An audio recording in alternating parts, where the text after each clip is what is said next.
खाली वर वर असं आडवी लाव ना आडवी पाहतात खाली काय शेपूट येतो तिथं लांब शेपूट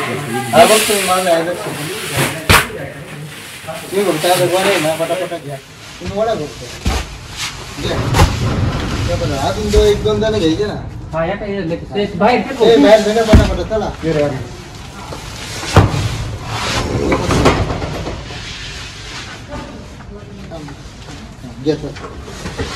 भूकला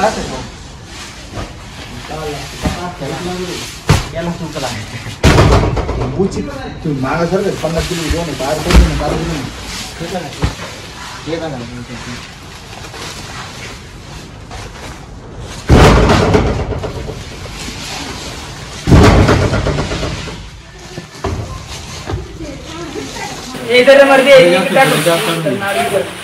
काय धामी नाही का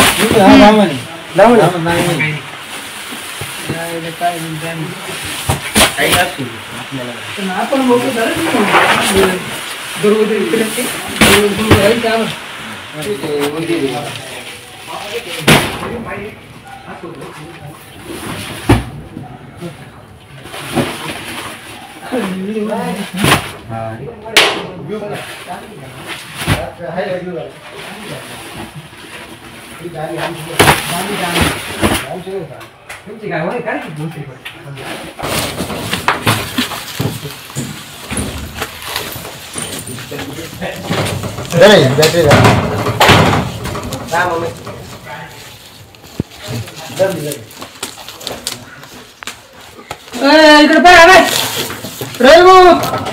इकडे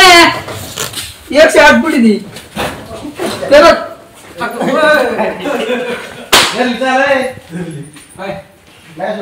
इथे आलो आपण गणोऱ्यामध्ये आणि Ambika food processing company Raghunath या ठिकाणी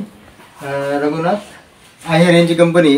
आणि थोड्या वेळापूर्वी त्यांनी कॉल केला होता की त्यांच्या या कंपनीमध्ये इथं फूड प्रोसेसिंगमध्ये मक्याचे इथे गोणे आहेत पीठ आहे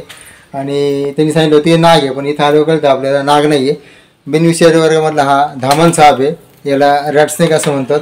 आणि हा जो धामण साप आहे तर त्याच्या रंगावरनं बऱ्याच लोकांना असं वाटतं की तो नाग आहे परंतु याचा रंग तुम्ही पाहिलं तर हा गडद रंगाचा थोडासा तपकिरी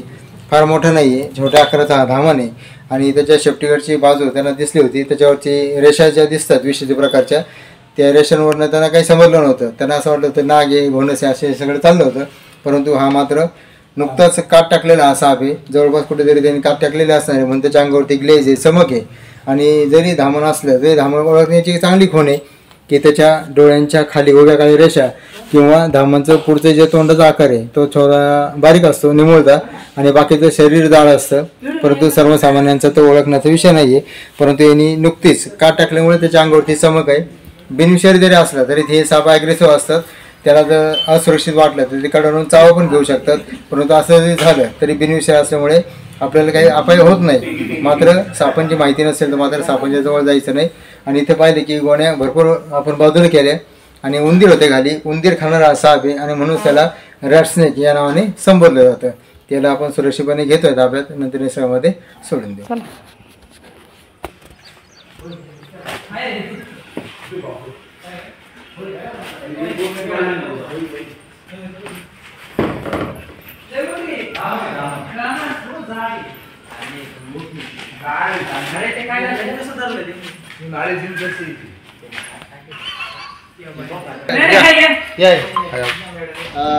आपण एक थोड्या वेळापूर्वी इथे आलो आहे अंबिका फूड प्रोसेसिंग कंपनीमध्ये सुरुवातीलाच नमूद केलं आहे आणि या ठिकाणी तुम्हाला दिसतंय की रवींद्र आहेर यांची कंपनी आहे आणि समोर तुम्हाला दिसतंय की यांच्या अंगाला जास्त पीठ आहे त्यांनी भरपूर गोण्या त्या ठिकाणी बाहेर काढल्यात मी अक्षरशः भरलं तिथे परंतु या ठिकाणी मक्याचं जे पीठ आहे त्याच्यामुळे ते उंदीर जास्त होतात आणि उंदरांवरती नियंत्रण नसल्यामुळे आणि या सापाचं प्रमुख खाद्य उंदीरच असल्यामुळे उंदीर खाण्यासाठी अशा प्रकारचे साप कधी कधी येऊ शकतात बऱ्याच लोकांची माहिती साप काढताना सांगितलं होतं की पिवळा असतो पण धामण साप फक्त पिवळा नाही आहे हिरवा आहे लाल आहे तपकिरी आहे काळा पण आहे आणि पिवळ्या रंगाचा साप पाहिला तर धामण सर्वसामान्य ओळखू येतो परंतु ज्या पद्धतीने तुम्ही आता इथे बघितलं आहे की धामण साप अशा कंपनीमध्ये घराच्या आसपास घरामध्ये राहत होतो पण असं सापांची माहिती नसेल तर मात्र सापांच्या जवळ जाणं त्यांचा फोटो काढणं व्हिडिओ काढणं किंवा ज्या पद्धतीने हाताळले त्या पद्धतीने मात्र सापांच्या जवळ जाण्याचा कोणी प्रयत्न करायचा नाही आहे आपण एक विशेष असं किट वापरले त्या किटचा वापर करून याला आपण सुरक्षित घेऊ ताब्यात आणि नंतर निसर्गामध्ये सोडून देऊ. जोपर्यंत आपण सापांना त्यांच्या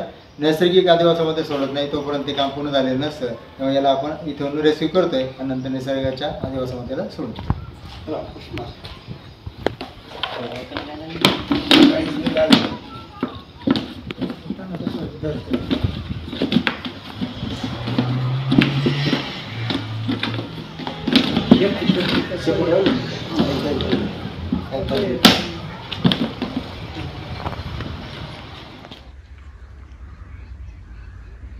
रवींद्र आहेर गणोरे